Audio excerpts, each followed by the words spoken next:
Welcome! Today we are doing something different, something we've not done before on this channel. And this season is a new season, so definitely we have to do this prediction first before everything kicks off.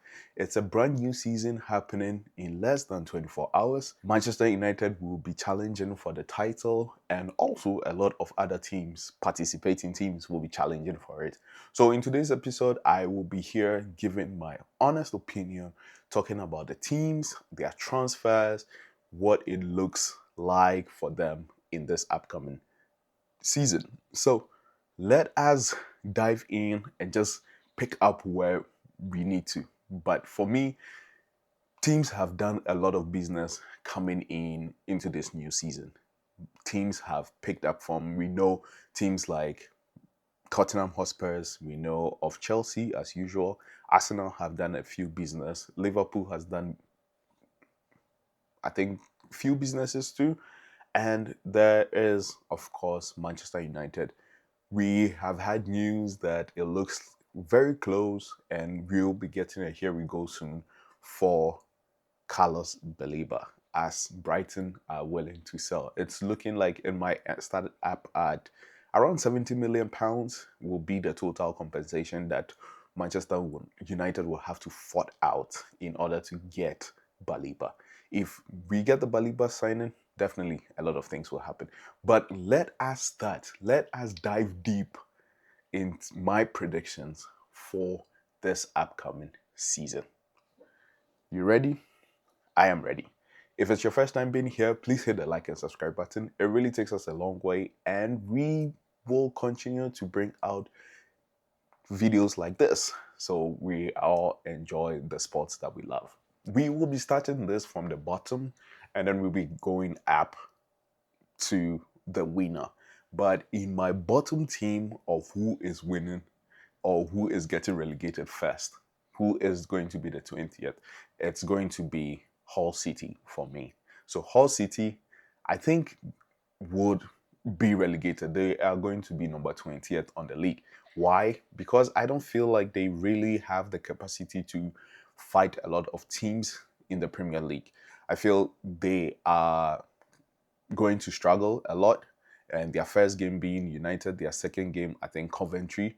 It's going to be a championship battle with both teams. But I feel if they get everything wrong at the beginning of their first game, they might struggle. And their first game is against Manchester United. So for me, they are number 20th on the list. A lot of people would not be happy about this, but I think with Ipswich being my number 19, looking at McKenna leaving at the beginning of the transfer window, it tells a lot that Ipswich is going to struggle. With what they've built on from the championship till now, it's just a whole new coaching mentality and philosophy that is going to be employed throughout the new season. And the players I know may have been accustomed to what McKenna had already instilled in them. And it will also mean that this new coach coming in would also bring in his philosophy, his type of players, meaning the players who going through the whole struggle of qualifying for the Premier League. Some might not even get the opportunity to play, and it's just going to be a whole conundrum at this club. So for me, I feel like they are going to be number 19th on the table. So Ipswich, better luck next time. But if we look at Ipswich, their first game is against Sunderland. The Sunderland will look at picking up maximum 3 points. It's just going to be a tough game because Sunderland, we know, have the likes of Brian Brobe, and they also have Granit Xhaka, they have Mukiele, they have Rolves. They have a lot of players that have established themselves from the previous season to now. So they are going to give in a big game to Ipswich. So for me, Ipswich, number 19. Now, number 18. Number 18 for me will be Coventry. I feel Coventry would put in a fight, but eventually they would also fall, and meaning they would drop and be relegated from the Premier League. I don't feel or think that Coventry has the ability.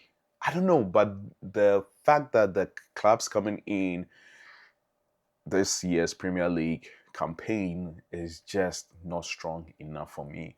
I feel like all the other teams in the Premier League have mastered their way into it and will play football and physicality more than what these guys would afford. Championship is definitely physical, but the level of intensity and physicality in the Premier League differs from that of the Championship. So, Coventry, yes, meaning my first three teams from the bottom from 2019 and 18 is all championship teams. So the championship teams coming in will definitely be relegated, in my opinion. So that is number 18 for me. Number 17, I am going for Leeds United.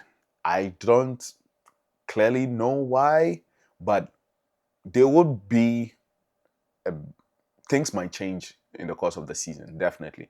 But Leeds United might fall, and that is where I feel they will be. In the previous season, they had some good wins. They drew games that they were not supposed to draw, or win games that everybody thought they would lose. So they've picked up form from that, and coming up this season, it might be very tough to just predict that. But to me, I feel like that is their position. 17th will be Leeds, and they would have to get a ground running. If they are not going to be 17, they have to make sure that they are winning their games ASAP. If we are talking about Leeds United's first game is against Nottingham Forest. They are going away on that. And after Nottingham Forest, they play Brentford. So that is another tough game. So their first two games is going to be tough for them. And these guys, they are playing, especially Nottingham Forest and Brentford, will be looking at making statements at the start of match day one. Yes, I know it's match day one, but it's definitely going to be that. So for me, Leeds United 17th. I don't have to explain much. Moving up will be Crystal Palace. Why Crystal Palace? I feel Crystal Palace still have the necessary tools. They have the players. They have everything they want to achieve. They have Adam Wharton, they have Mateta, they have Ismail Sarr, they've lost Lacroix, and they have Henderson. And they've also lost their coach. He has moved to Nottingham Forest. Oliver Glasner is now in Nottingham Forest. So it's a whole new team and whole new philosophy and ideas being imposed into this new crop of players. So every team that is coming in with a new coach, I feel it's just going to be a little bit of struggle. And their transfer market and season, their whole transfers will also determine what happens during that time. But for me, yes, Crystal Palace 16th. Moving on. Another surprise. Newcastle United. I, I think Newcastle, let's talk Newcastle United. Why Newcastle United on 15th? Newcastle 15th is no surprise. If you and I reckon and understand football with what has happened in the transfer market as of now, Newcastle is bound to struggle. I know they've done some signings. I know Nick Pope is going to be like a second goalkeeper right now, so there is something changing there. Eddie Howe left his position, and with his position terminated, there is a new coach, and this coach, much isn't known about him, so we'll have to figure out how that works with him. The other part is they have lost Anthony Gordon. Anthony Gordon is gone, and they've lost the captain, Bruno Guimaraes. So now there is a lot of holes in that team, and it looks like they might be losing Lewis Hall if he doesn't pen a new contract and Manchester United looking at pouncing on him. He might also leave. So therefore, Newcastle would have to do something, and it's not looking like the new coach has, to me, doesn't have the full mentality to be leading this team to challenge anything. So that is where I see them. I see Newcastle United to be number 15th on the table. Number 14 is Everton. I don't think I have much to explain about Everton and everything. They were able to keep India, who was linked to Saudi, off the transfer market. So that is a boost to them. I know they did Brennan Johnson and McNeil swap, new Crystal Palace and them. So that is also something good. Tyreek George, I don't know if it's still a loan or he has made his deal permanent at Everton. But Grealish has also left back to Manchester City, and Idrissa Ganagay has left. So there is a little bit of holes in there, but I feel like that is where Everton is going to be this season. Everton, number 14. Now to number 13. Number 13 to me is just going to be Nottingham Forest. Someone will say, but Nottingham Forest, we saw them last season. Yes. This time it's Oliver Glasner coming in to Nottingham Forest. They just lost Tony Awoniyi. Hey. They just lost him to Coventry. And meaning Wood is the main striker. But Glasner coming in will mean that they would be able to do so many things. We've seen Glasner at Crystal Palace. They won the Conference League. We've seen Glasner's type of football. So they will make changes. They will make teams really suffer during this Premier League.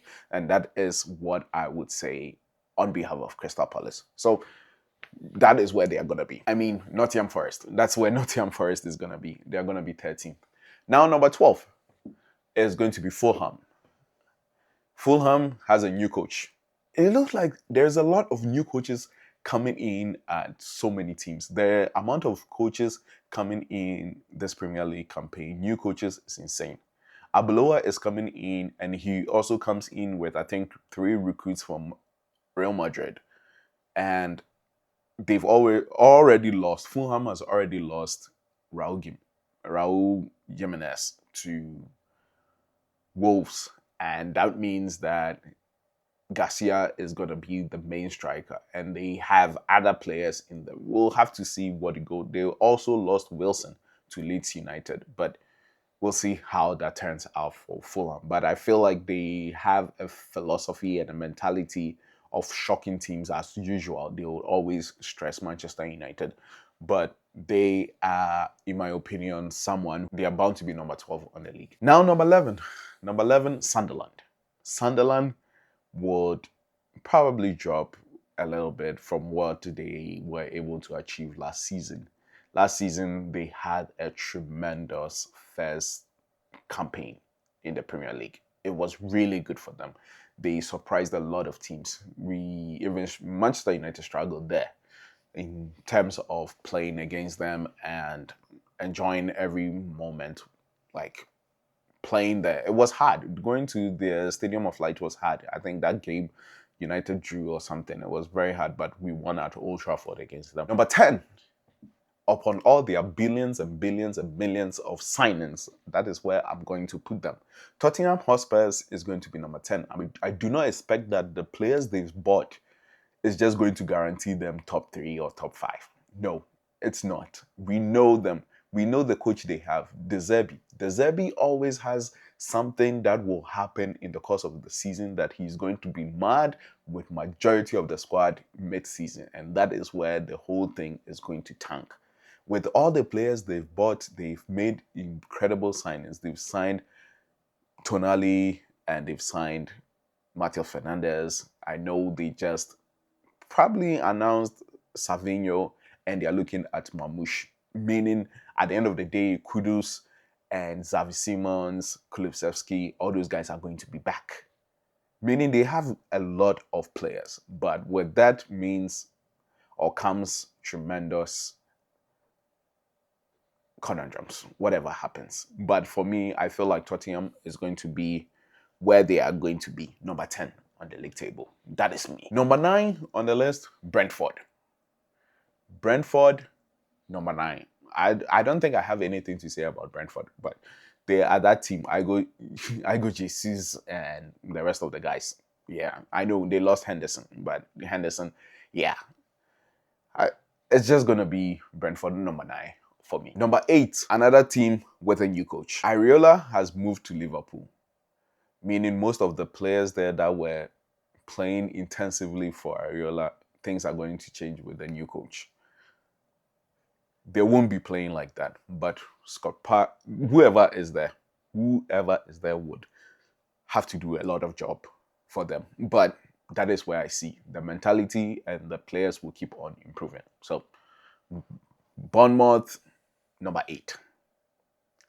Number 7, Brighton, Hove, and Albion. If Brighton let go of Minte and also Carlos Baleba, things might change for me on this list. But for me, that is where I'm putting them now. Number 7. Brighton, we all know, they beat whoever they can beat. They are a hassle of a team. They would stress you out. When you're playing Brighton, it's either you're winning or you're losing. It's hard to determine, especially when they play any team that has name or like is a big 6 or big 3, like whatever you want to say. Brighton just knows how to deal with all the big teams. And one way or the other, he'll pick points from them. So that is where I see. And they are, let's not forget, they are also playing Europe. Are they playing Europa or Conference League? I think one of those. But that will also determine their squad depth. They actually do have a lot of players. They do have a lot of players. Squad depth, I think they do. Number 6. Number 6, I know people will come for me, but number 6, I'll take Chelsea. I put Chelsea there as number 6. It's one game a week for Chelsea. But one game a week doesn't mean that they are just going to leapfrog every team and go up there. They still have a lot of players. Xabi Alonso is also a new coach. But that is where I see Chelsea, number 6. I don't see Chelsea going above the rest of the teams that are left in this list. I don't see them making any statement because the players they have, if they lose Enzo Fernandez, then that's also going to be another problem. They've signed Palestra, they've signed Morgan Rogers, meaning their midfielder and attack is just going to be very fluid. But I don't see them doing anything tremendous. Like number 7 is where I see them. I know it's one game a week. They are definitely going to look at qualifying for the Champions League and making everything smooth and ready to go for next season. But once a week still gives me that they will not hit the levels they think they would hit. So Chelsea, number 6 for me. Number 5, Aston Villa. Why Aston Villa? Yes, they've also lost a lot of players. But Aston Villa is playing the Champions League. They are going to be playing a lot of games. They are going to be in a lot of competitions. So it would be advisable to say Chelsea rather at 5, Aston Villa 6. But I feel Aston Villa, we know the type of football they play under Unai Emery is just different from what we've seen Aston Villa produce a couple of years ago. So Aston Villa, Unai Emery, their new striker, the 17-year-old guy, he is a beast. If he continues like what he did against PSG, definitely is going to be crazy for them.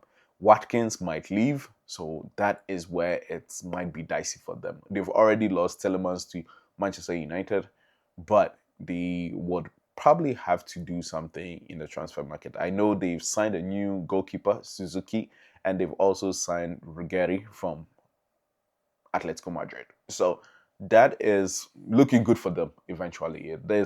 Things are looking nice for Aston Villa. But that is where I see Aston Villa as number 5. Number 4 on the list, the big old Liverpool. If Liverpool is able to sign Bakola and Mbaye, as it's already in the news or rumored to be, that is where I see Liverpool. I don't think Liverpool has enough depth in their squad to go around all these games, but that is where I see them being at number 4. I don't think they are real contenders to the title. They have individual brilliance of players. If they are able to sign those players I just mentioned, Bakola or Mente, it might be a whole different story. But they would also need to find backups for their right back and Kekes. I don't the fullbacks on this team is something where I would draw the line with, like, it's not really that good in my opinion. I feel it's just overrated, and those two players haven't blended in well with the culture of Liverpool and what it means to play for Liverpool. So that is a leak on there. Mo Salah is gone. You could say that the last two seasons wasn't really big for Mo Salah, so definitely they're not going to miss anything superior. But that is where it is going to be for me. So number three on the list, Manchester City. Manchester City has just lost Rodri, and they've lost the man himself, Pep Guardiola. And Enzo Maresca has taken over the realms of the club. They've had, they still do have good players in that team. Even though Rodri is gone, who is the main player for them, the main midfielder is gone. They are looking at offloading Mamouche and Savinho, which you can say a lot because they've really underperformed. Those two players have really underperformed during their tenure at Manchester City. So I would say it's not anything new. They are not going to be the leading contenders for the league. Shirky, Haaland, Grealish. I don't think Grealish is that guy anymore. That 100 million, nah. So number three for me for Manchester City. That is what they have become, and that is what they will be. So number three, I don't expect them to be winning the league. I think that is where I will just leave it at. Number two is Manchester United. I'm not going to be that guy who say, "Oh, Manchester United, oh, we are going to win the league." No, let's be realistic. Manchester United is going to be able to put in these performances, great performances, if they are able to get the next 2 to 3 signings they are looking at. If they are able to get Lewis Hall for their left back and able to finish the deal for Carlos Baleba and also sign a backup striker, then yes, everything is going to happen for them. Their main focus is the third midfielder and the left back, because Luke Shaw, I don't think, is the right man and capable of doing 38 games plus this season. So that is where I see them. Michael Carrick has a lot, and he has the tools if these remaining tools are added to what he already has. And that will mean that United will finish second. And therefore, that leads me to number one. Number one is going to be crowned as Arsenal Football Club. I feel like Arsenal is the only team that would retain the title and won't have any much pressure from most of the teams. If Arsenal continue with their dominance of how they played, eliminating all the corner techniques and defending they were doing, they still will win the league. With the addition of Bruno Guimaraes in their midfield, they have exceptional midfield in the league. I think they have one of the best midfielders in the midfield in general in the league. If we are talking about Zubimendi, Declan Rice, Bruno G, Eze, Merino, Odegaard. Six guys. And they are all good players. They've added Cholis to it, and they are also adding Ezri Konsa to the defense, meaning they are solid.